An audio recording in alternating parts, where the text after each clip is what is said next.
All right, folks, welcome to the Gritty Podcast. I'm Brian Call, and today we have Adam Weatherby on the show, and we are at the Sheep Show in Reno, Nevada, here in the Initial Ascent Shields section of the show. And Adam, you have a sweet new product that you came out with. I've got one. You've hunted with. I have. I killed the biggest buck. Why am I here? You can tell the stories. I killed the biggest buck I've ever killed with it. Dude. And it's the lightest gun in the world. When I picked it up, I was literally like, I couldn't believe it, how light it is. Insane. And we already made, like our backcountry TI, we beat the best, and I'm not trying to be like a bragger, but it's, like... And where weight really matters when you're backpacking and you're going really far, one of those unavoidable penalties, rifle hunting, has always been, well, it's hard to get a rifle. You just have to pay the penalty for weight, but you don't anymore.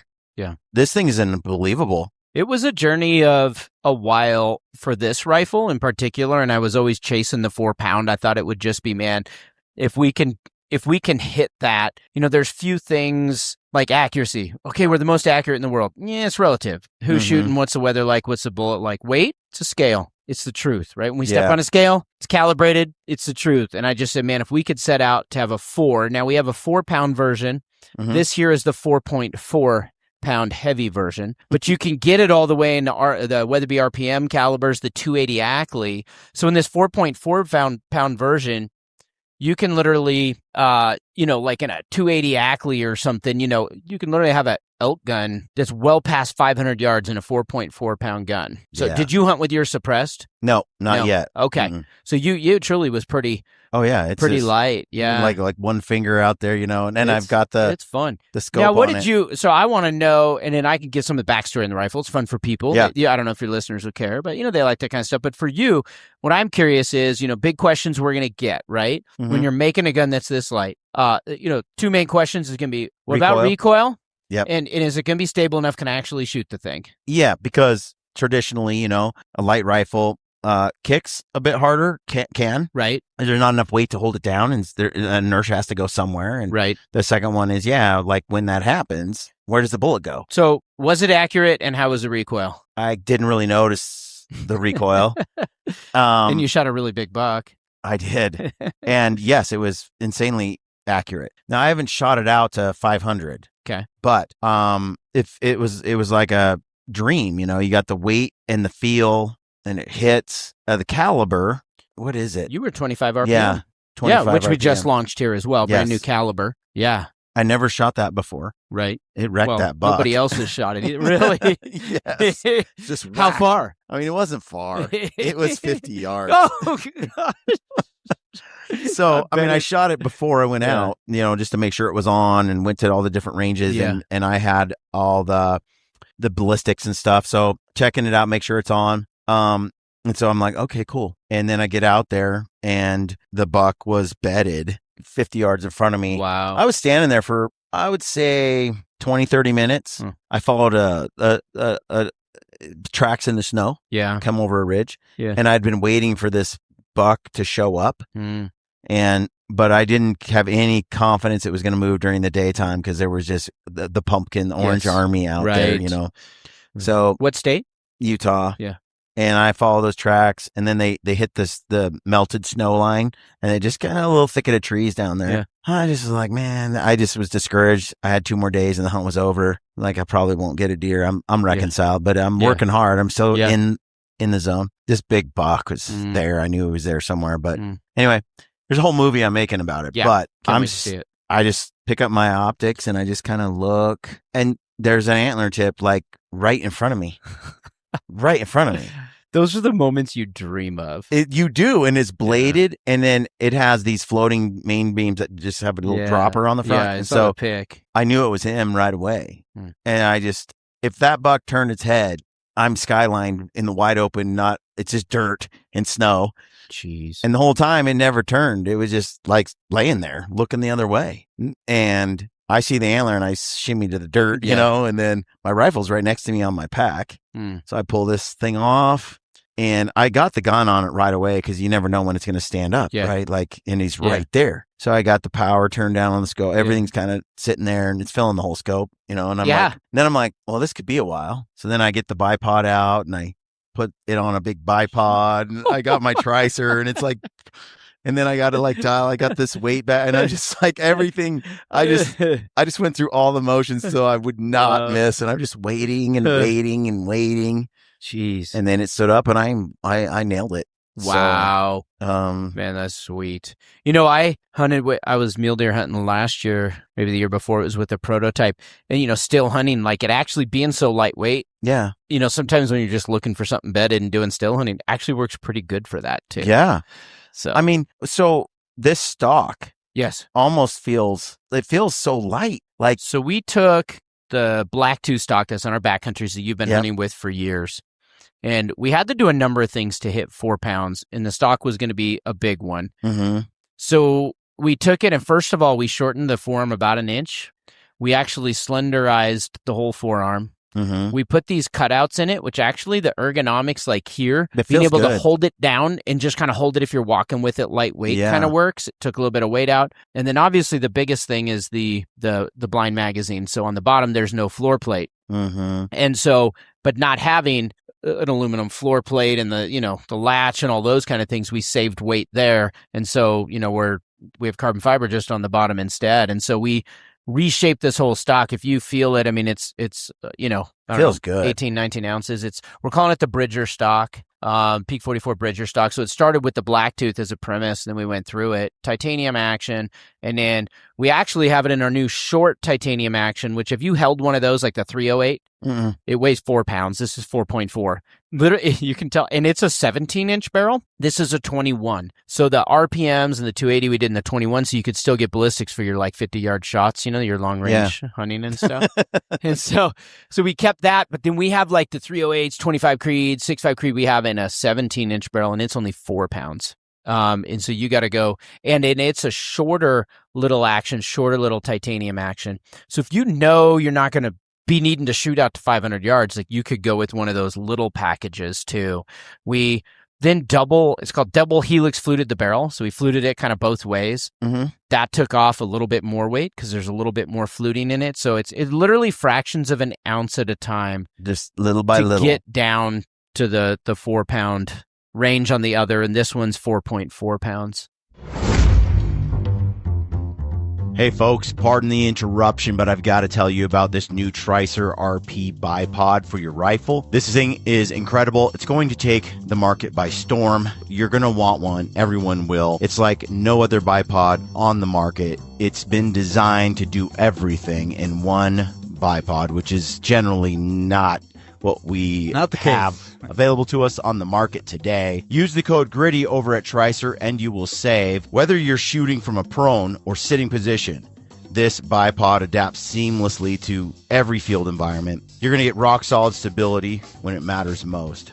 This bipod includes everything for $299. You've got the long legs, the short legs, you got spikes, you got rubber feet, Arca Swiss, Picatinny compatible, plus a swivel stud to Picatinny adapter, giving you unmatched flexibility for any hunting scenario. Bottom line, this is the last bipod you'll ever need.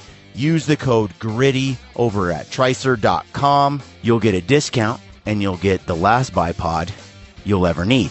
All right, let's get back to the show. So tell me about the 25 cartridge. Yeah. So the 25 RPM, it's brand new. We obviously kind of have always had the king of 25s, the 257 Weatherby. My grandfather came out with in the 40s. But that was, and people have a different ballistics knowledge. So I'll kind of just share as if, listeners wouldn't understand maybe as much in depth. But the 257, it takes our larger Magnum 9-lug action. Okay. The 25 RPM, much like the 65 RPM, it's a rebated rim, a skinnier, longer cartridge. And so we can fit it in our skinnier, smaller action, but it's long. And so we can have enough powder to still get your Magnum velocities to have longer range shooting. Gotcha. What we did with the 25 RPM is now that like 25 Creedmoor came out and everything, and these heavier, high BC aerodynamic bullets are real popular, We designed the 25 RPM specifically for those bullets and to be used in a faster rate of twist, like 1 in 7.5 instead of 1 in 10. So even though your 25 RPM is going a little bit slower at the beginning than a 257 Weatherby, it's going to eventually pass it because of the higher ballistic, BC bullets that it's pushing. And so it's gaining a lot of popularity, I think, because of that. We just launched it a week before the Capra, came out the Capra. If you put we're at the sheep show, if you put the 25 RPM in the Capra, it'd be just the best sheep gun. Dude, it is unbelievable. So what would you say because even with I have a Leupold VX3 maybe on it. Okay. You went with the lighter weight one. I think so. Yeah. And so when you pick that thing up, it's like, I know. Yeah. I mean, Tyler helped me help set it up. So I'm pretty sure it's or is it the 5? It might be the 5. Okay. But it doesn't weigh anything. Even with the scope on it, I'm like, I was with a friend of mine that I had just met up there, and I'm like, hold this thing. And he's like, you're kidding me. And I had been carrying what I thought was a pretty light rifle, which was the 307 model with the MDT stock. Yeah. Yeah. You've been running that. And I was like, it's pretty light. And then this is just another level. What it does too, though, is some people say, I put a VX6, but it was like a 18 by 44 or something, the new VX6 Gen 2. Weighs 20 or 21 ounces, I think. Well, you can get a little bit super lightweight scope, but what I look at it is because the rifle's so light, I then can afford to put a slightly bigger scope on it, or even suppress it or put the accessories on and still have a really lightweight gun. Yeah. So you could either go super lightweight and put a very, very lightweight scope on it, or just go, hey, because my gun's so light, I'm going to put some good glass on there. What would you say is the range on, let's say a guy wants to shoot a little further, which caliber would he go with this? Sure. I mean, the furthest ones are going to be that we would offer. So in the longer action, this one here, the 4.4 pound version would be the 280 Ackley. So your 7mm bullets, your 6.5 RPM, then your 25 RPM. We are doing it in the 240 Weatherby, which shoots pretty far, but it's a lighter weight bullet. We're doing it in the 270 Win. If somebody's like, hey, I want a backcountry elk gun, I think the 280 Ackley is a phenomenal choice for that. I'm actually going to New Zealand and doing stag and bunch of stuff, and I'm taking a 280 Capra here this spring. And I was doing the math on it of where it has like a minimum of 1,800 feet per second or 1,200 foot-pounds of energy. And that particular one was a Burger. Is that what you were shooting, you said, or no? 133 grain, 25? Do you remember what you were shooting? I don't know. Yeah, you just kill stuff. I mean, Tyler sent it to me, and I was like, all right. And I got it out, and it was kind of, he got it to me just like a week before I left. Yeah. So, and then I got a little bit of shooting with it, and then I went on the hunt. I'm going to bring up this gun real quick. I have on this gun, the data on it. Yeah, just because I think I have the 6.5 RPM out of the Capra, and that gun, yeah, that gun, I'm good. Wow. Yeah, I mean, I'm 750 yards. I still have killing power and energy. I use like a minimum of 1,200 foot-pounds of energy and 1,800 feet per second. And so on the 6.5 RPM Capra I had, that was with the Burger bullet, but I'm out to, almost 800 yards. So I think I was 680 yards with the 280. So, I mean, with a lightweight gun, I'm not saying everybody should do it. And, there's whatever, people have their ethical quandaries about all that kind of stuff, but it's pushing out there. Now, if you want to get the little 4-pound gun, it's sweet. You can get a little 25 Creed. The 22 Creed is growing in popularity. It's kind of, have you been hearing more and more about it? People are just jazzed on it. It's heavier bullets, but, you could do that or a little 308. And then it's a 17-inch barrel instead. There's one over in our booth. I'll bring you by and check it out. But it's also just really, it's just so compact. So, I'm really not shooting over 550. Right. I mean, and that's a jump from where I used to have my line. It's just that I'm better at shooting than I've been. Yeah, I remember years ago you were like, dude, 300, let's not take it. Yeah, we would just get closer. Yes. But since then, I've been on a lot of hunts where animals got away. And the reason for it was where we were, you have to go all the way down and all the way up. And remember that one bear we chased? I'm like, dude, I could shoot it right now. You're like, dude, it's far. And I'm like, it's not far. What'd we do? Like 9 hours later, we're still chasing bears. I know. I mean, it's a self-imposed challenge. Yes. But especially given what the rifles are capable of and modern shooting abilities, there's that range now is a lot further than from the optics, than it was. And you get your apps, you get all the different things. So yeah, so that's what's cool. You can go with something super lightweight. And for us, it's about innovation and being a leader in something. If you can say, we can make a claim, we're the lightest bolt action production rifle in the world. And so it's about pushing those boundaries. Is it for everybody? No. Does everybody need or want a 4-pound gun? No. Do we have one? Yeah. Is that pretty sweet? Yeah. Absolutely. So, you know what I mean? No, but, I especially because I'm doing so much backpack hunting. Yeah. So I've got more black bear this spring, and this is the ticket. This is the way to go. And man, I couldn't believe how light it was when I picked it up. Yeah.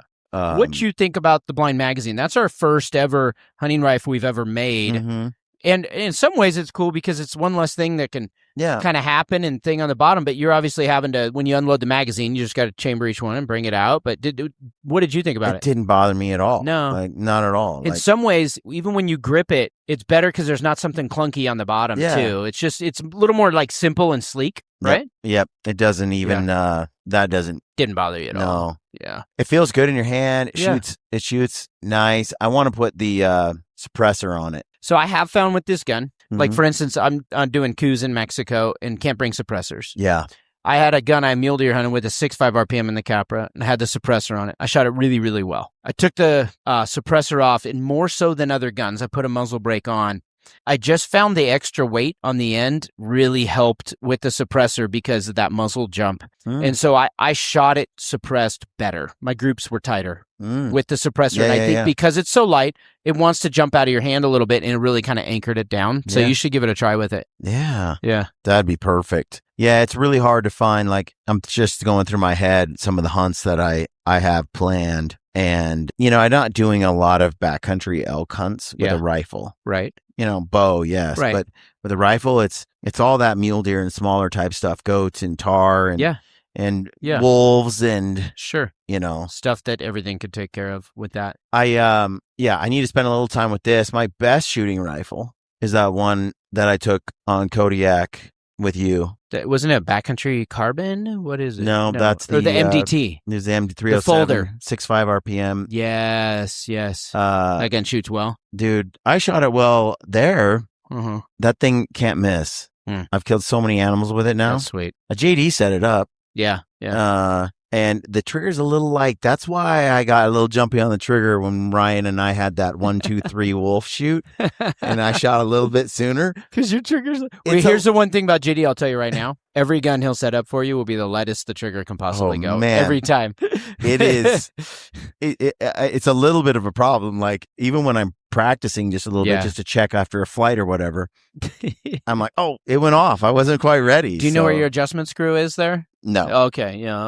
That little guy in there. Right there. Righty-tighty? Yeah. That'll tighten her up. That little silver guy there. It's a little bit. And so when Ryan and I were like, 1, 2, my wolf bedded right in the middle of that, and it went off. And but it is accurate, beyond accurate. When I was up hunting black bears, long, that 500-yard range, shot a lot of bears 450 to 505. And I just... It's really, really... that's cool. You get a gun and you're just like... I love getting comfortable with the rifle. Yeah, you get a certain gun, you're like, I have never missed with this, and every time I sit down, it just does. Yeah. And when you get those rifles, I might be in my head, but there's also the reality that I put everything on the ground with it. And but if it's in your head, then you shoot it better, right? I know, that's right. There's something, I don't have to really... It's simple, too. It's forgiving. You just...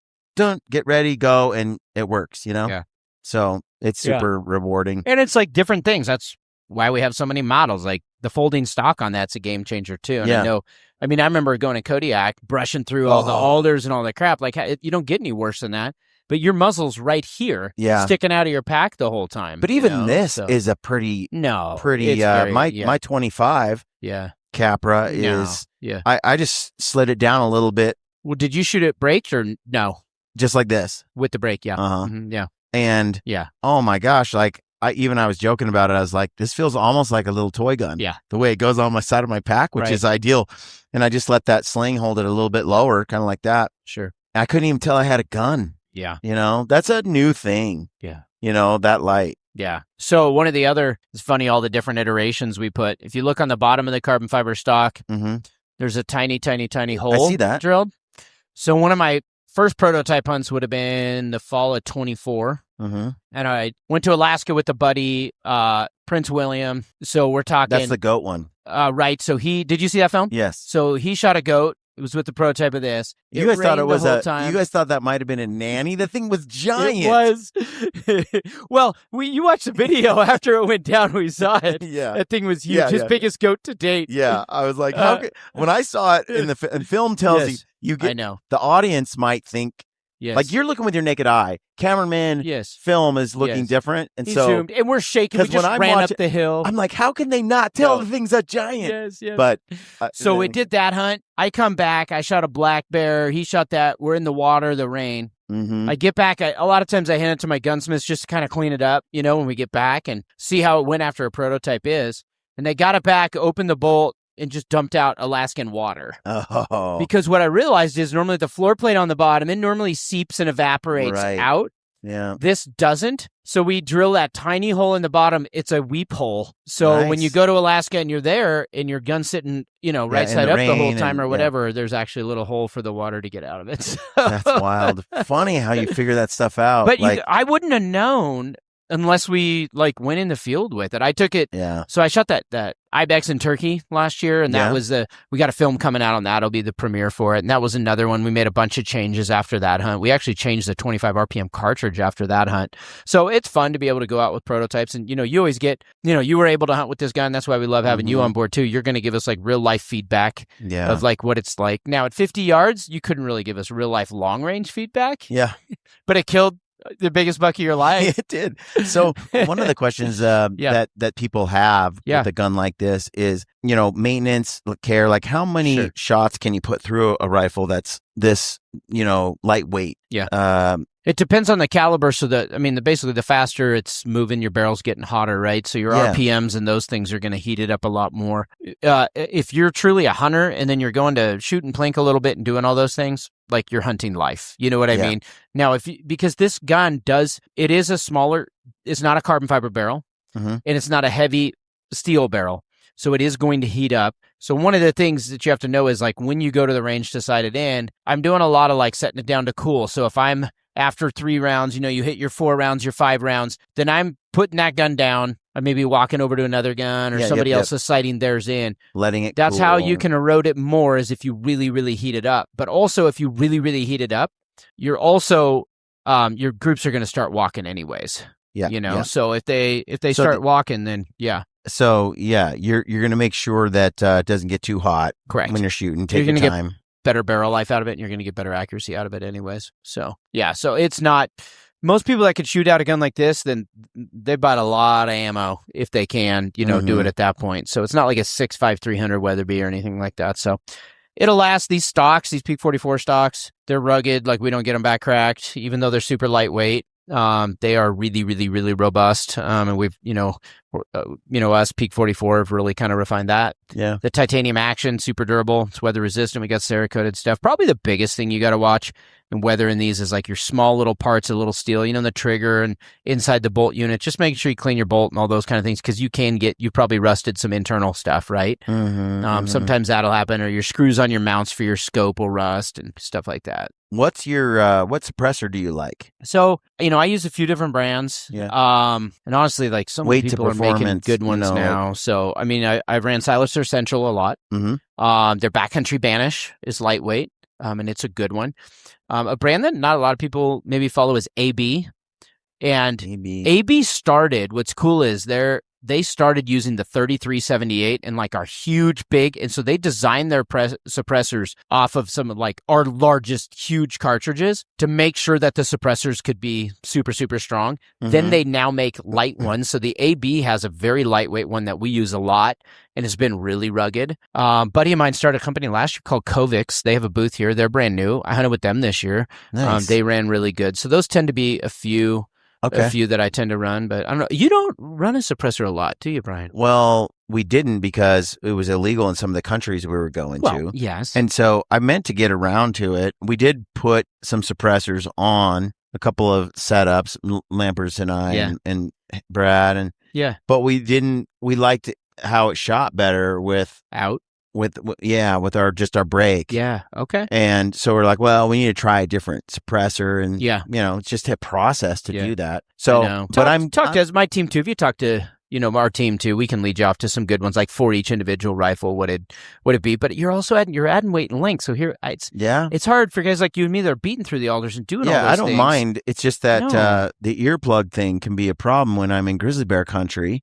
Correct. Or if I'm hunting wolves and it's like, okay, are you ready? Yeah, I'm ready. 1, 2. Or trying to shoot multiple animals. Yes. If you're shooting over a bait and you're shooting like coyotes, that kind of thing is just, you got to have it. I've had so many miscommunications. I mean, my wife shot the wrong elk once. Yeah. Because she had earplugs and 3 hoods on and heard the wrong number and the wrong this and that, right? And for me, it's the safety on some of the black bear hunts. The bears. Because, that one time we called in a bear. We didn't know about it till we got home and watched the video later. That's right. I remember that story. That's unnerving. What if that was a grizzly? Yeah.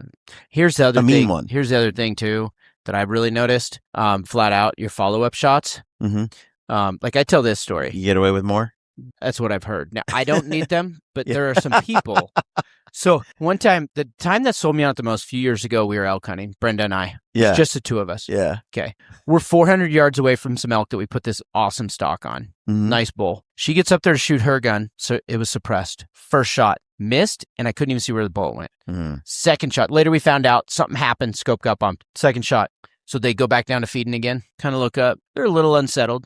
Second shot, misses, can't see where the shot went. I'm like, this is a problem. I had an unsuppressed, exact same gun. It's 338 RPM. It's a big round. Yeah. I had an unsuppressed one 10 foot down the hill. I go down there 400 yards. They're starting to maybe kind of walk. I bring that up. I say, shoot my gun. Put the ammo in there. 2 things happen. 1, the bull drops dead. And 2 is immediately 20 cows run like 2 miles in a half a second when they hear that thing go off. Right. She would not have killed an elk that day if her gun wouldn't have been suppressed. Right. Does that make sense? So there are those kind of times. Or if you have multiple hunters, like hunting chamois and stuff, like in New Zealand or those things where you're like, dude, we're going to double up. You could double up suppressed so much better. Yeah. And you don't have to do the 1, 2, 3. You just drop. You just shoot one. Hey, you go drop. We were shooting mule deer this year, and I shot my mule deer, and Brenda had a chance. It ended up not working out, but she had a chance on a great buck that was also there at the same time. So it does give that sort of thing too, which is pretty cool. So it's the hearing too. Like I went and got my ears checked. How were they? Because I had kind of shot without hearing protection on. And I was like, man, this ear is ringing. I went in. Turns out that I have exceptional hearing in my right ear. Yes. But my left. Yeah. And I'm like, wouldn't it be my right? And they're like, no, if you shoot guns, it's your left ear because your right ear is down like this. Yes. And your left ear's up. Your left ear's up. Yep. And it gets the damage. And so they gave me some steroids and some things to try to heal that. Huh. And then they had me come back in. And it was because I guess, it could be permanent or it could be acute, it could just be there for a minute and then come back and then go away. And so it turned out after that break that my left ear got better, and it's not quite as good as my right, but it's really good. Like my right is exceptional. My left ear is, so it's a lot better than I thought it was. I thought my hearing was pretty bad for a minute there. The other problem though is my ear canal collapses. Is that bad?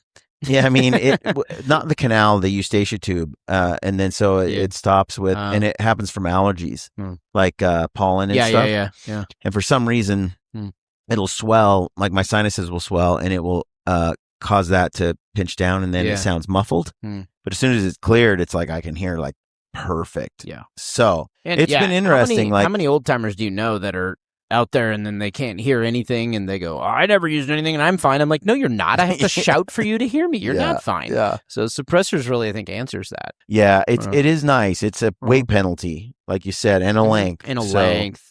Depends on the hunt, That is very true. And the international ones, I can't use it in BC in Alberta on my wolf hunts. Yep. Which is a bummer because once that bullet goes off, you get one shot, they're booking. They're gone. Yeah. So when you're building something like this, and you're going through prototypes and everything, what have you learned, like over the years, where you think maybe you're onto something, and then you're like, I really wasn't, like, or the other way. Like any experiences where, I mean, you're getting pretty good at this, coming up with new stuff all the time. So you're always like inventing and creating. And right. And it takes a team and it takes iterations. I mean, the one thing is you learn over the years, just don't rush it till it's right, until it's done. And like, that's what we wanted to do with this gun, was like, we wanted to hit the 4-pound mark, but we didn't want to sacrifice accuracy or a number of things. We wanted to be able to shoot well. We wanted to be able to handle the recoil well, so we went through a lot of iterations to kind of get it to that point. But how do you do that? How do you get it to recoil well? Like, what is the science behind that? Sure. Well, the carbon fiber stock has a lot to do with it. It does. This recoil pad that absorbs it softer, or 3D hex recoil, actually has a lot to do with that as well. So stocks have a lot to do, with that, with the recoil, for sure. It's our brakes, obviously, which is going to help as well. And so like, we'll just... even the barrel lengths, like we came up with 17 and 21 inches. Those are very like rare barrel lengths, are usually even. Yeah. But we wanted this perfect blend, because when you cut it down shorter, it's less powder burn, your bullets going slower. My grandpa founded this company off speed. And I hate when people cut them too short, but I like lightweight. Yeah. And so what we tried to do is, for this long action one like this, we felt like 21 was this perfect thing where we're sacrificing a little bit of speed, but not too much, a little bit of weight, but not too much. And it's kind of good for that. So it takes a while kind of like figuring that out. But we've actually found like certain times that certain guns or calibers don't like certain barrel lengths, because barrels have like a harmonics and, kind of those things that happen in your vibration. So we have to kind of test that a little bit. So it's just a lot of iterating back and forth. And certain things, most things you catch in our manufacturing facility with our testing, our engineering lab, our underground range, we catch most things. Certain things, like, just, you still have to go to the field. You still have to get out there and put it to real life use. Yeah. And that's my favorite part of my job. That right there is so true. Like, we're in the we're in the initial ascent back and booth here, and you got the peak stuff, and it's like, do you know how many times, like, I remember when a company I won't name came out with a gator. I took one look at that thing and said, ain't no way that's going to work. Somebody came... we all know that gator. Somebody came up with that in a boardroom. Yes. And all you would need to do is take it out in certain conditions this time of year, and you would know. Yeah. And, but there are a lot of times, especially with some of the peak stuff, where had we not used it real world, we would have missed a major issue. So actually using it in the field teaches you the truth. Like, you got to use it in the environment it's going to be used. That weep hole is part of that. Yeah, it exposes things that you wouldn't have thought about. These grips on the side. So what I did notice when I went on that ibex hunt, we didn't have those in there. And what I noticed is, with that muzzle jump, you kind of want to hold it where it's not going to go up. And so we had an engineer that put these in here just to be able to help kind of grip it a little bit, because it's lighter and it's going to have more muzzle jump. It does feel good in your hand. See, it's like, but when it's in our underground range on a lead sled or on a huge bench, you don't care about that. It's not till you're actually in the field that you'd notice something like it goes right in there. It's pretty, You know, I think they dialed that thing. Yeah, it feels good. So it's fun. I mean, guys like you and me, we like that kind of stuff, and that's why we love working with you too. You're not afraid to go out there. Like, you're an early adopter. We're like, hey, we got a brand new caliber on the lightest gun ever, and you're like, ship it. And but that's a trust that we have in each other. That you have. You're like, hey, I'll go do that. So, and I am really so. I've got a lot of them. My favorite rifle though right now is this Capra and that 6.5. Like, the two. What do you think about this? Because I heard Cliff Gray talk about this the other day. He was talking to somebody, and he was just saying, I really like the lighter or the smaller caliber rifles. I just shoot them well. Yeah, I just know they're just going to hit. There's no no issues. And the bigger ones, he's like, if I do something a little bit wrong or I don't, it's just a little bit harder. Right. So he was talking about how much he really liked the smaller, and he had gravitated away from those bigger guns to the smaller ones simply because he shoots them better. Yes. So I've been doing some soul searching the last few years. Yeah. And I've been doing the same thing. I traditionally I was always like, well, why not just put a bigger bullet in it if you can? Yeah. The problem is, when I'm shooting straight uphill, my neck's cocked and it's on a tripod and I've got it dialed in, I'm doing my thing, with that smaller caliber, that 6.5 RPM, it just goes tunk. Yeah. And smokes it. And with my bigger caliber ones, it's like, it hasn't been as perfect. And that's me. And I do think it's not the gun. It's definitely me. But in those situations, I kind of want, that's what I'm seeking forgiveness. You know what I mean? What do you think? There's no substitute for shot placement. A big bullet with poor shot placement doesn't help. It's all about shot placement. And I believe that too. Like even with Brenda, like I've walked her through her hunting journey, my wife. Mm-hmm. And we were going on a hunt, and I tried to put her in a 300 Weatherby. Yeah. Because I really wanted, I'm doing the ballistics. I'm like, man, there's might be this opportunity. And I did that. And we went out to the range a few times. She's a very good shot with a lot of other guns and 6.5 RPM and doing that. And after a while, she just didn't shoot it as good. And I ended up switching her back down. Because to me, I had the extra, ballistics, and I'm looking, and we can put it out further in the energy, but it doesn't matter if it creates a flinch within somebody, right? Yeah. And you're flinching, if you can't get back on target as quick, if you can't, she didn't even want to practice with the 300. Yeah. She'd come away with a headache every time, her neck was hurting. So for her, I said, the shot placement is key. Yeah. I'd rather, a good shot through the heart and lungs is a whole lot better than a, big bullet in the guts. Yeah. So I would agree with you that shot placement, I think, is key. And so it's more fun. Calibers. It's been more fun too because I can kind of set up with this confidence where I'm like, I'm sure guys out there that are way more accomplished sniper type shooters than I am. Sure. Probably might be listening and going, well, it's just you if you just do this and do that and do that. Yeah. But I don't really want to. Yeah. I kind of want to just get out there, have a fun hunt, do a good hunt, be effective in that range, and just kind of know it's going to hit. Yeah. And I get it. Like, that's going to reduce some of that range. Like when I'm shooting my 300 Weatherby, 1,200 yards, I'm hitting the metal plate. Ding, ding, ding, ding, ding, ding, ding, ding. It's like, wow, this is great. Yeah. But then when I'm on some cockeyed or different terrain or whatever, it's been a little harder to do in those situations than when I'm not on a bench and I'm not like in this. Whereas with the littler guns, it's like they just shoot, dude. Here's another reason why I like the little ones. I took a 33-78 on a mule deer hunt some years back. I thought I'd have to push out real far. Fortunately, this one was like one of the rare ones that wasn't on film.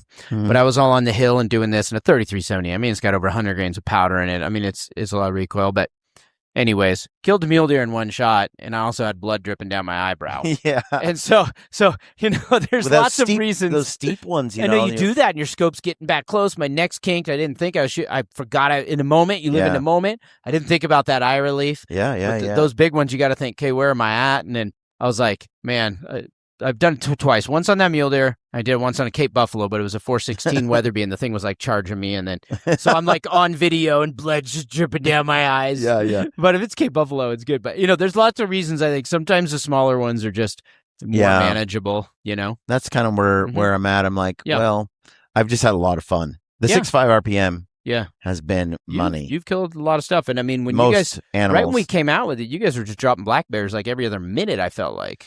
Yeah, and since then, then I went to 338 to 300, more 6.5s, different versions. You settle back into that 6.5. I went back to the 6.5. Yeah. And unless I'm shooting unless I got to go for elk and moose and stuff, sure. I'm kind of stuck on that 6.5 RPM. That 25 RPM with those heavier high BC bullets is going to be very similar ballistically and even less recoil, and you might end up liking that one too. I'm gonna spend some time with that. Yeah, I would. Because I am really, really, really happy with what I've got. Yeah. But this is impressive. Thanks. Congratulations. Well done. Takes a team, man. I'm proud of our team, and it's been fun. Yeah, it's the backcountry Capra. Backcountry Capra. Capra is the genus for goats, and they live in high places. And you really nailed it. It's cool. It's cool. Sexy. Team did a good job coming out with a lot of content too, and just doing some cool video and photos. Just trying to kind of grasp this. But thing is, if you're at a show this season here, Western Hunt, go by the Weatherby booth, pick one up, because until you've held one, it's hard to realize what 4 pounds really means in a gun. Oh, it's unbelievable. Yeah. I mean, I thought I had a pretty light rifle too, and then I picked that one up, and I was like, wow, this is impressive. Yeah. So at the sheep show here, guys out hunting for sheep. Yeah. This is kind of ideal, isn't it? It's perfect. I mean, because a lot of those sheep shots are not long range. Mm-hmm. Most guides and outfitters aren't going to let their guys, even if they're capable. Yeah, they want you inside that 500 range typically. Yeah, I mean that's typically what I see when I like to watch Billy Malls or something, or I'm watching Colt Kramer. I'm like, that's the range. There's a lot could go wrong the further and further out you get, and this thing's more than capable. So, and then it's that weight. Yeah. So it's pretty cool. Yeah. So hop by a show if you're listening and pick the thing up, and it's they can check it out at the Western Hunt Expo. I'll be there next month. Yeah, absolutely, folks. Yeah, and if you are going to the show, you need to come to the Gritty Movie Night. That's Thursday night. Oh, is it? Okay, yeah. Cool. Where? Valley Fair. It's on the Stay Gritty. Go to staygritty.com. Cool. Okay, and there's a link there. Cool. Is that mule deer film with this coming out there? Nope. No. Okay. That one's a grizzly bear hunt with Anthony. Oh, okay. Cool. And I think he used a Weatherby 300. Yeah. And so this is a behind the scene. Okay. So anybody that's listening. Spoiler alert. This is one wild hunt. The grizzly bear is right around that 500. Mm-hmm. Okay. So it's a bit of a poke. For a grizzly. Yeah. Too.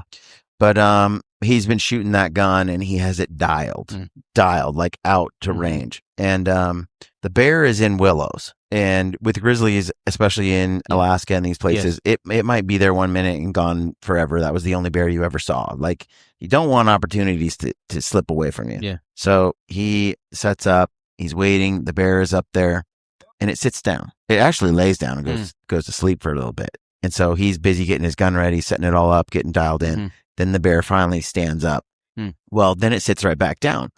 Well, he saw it broadside standing, and then he's tinkering with his gun, dialing one last bit, and then he looks, and the bear was standing broadside, and then it sat down. But it looks from the bushes like it's standing broadside. Right.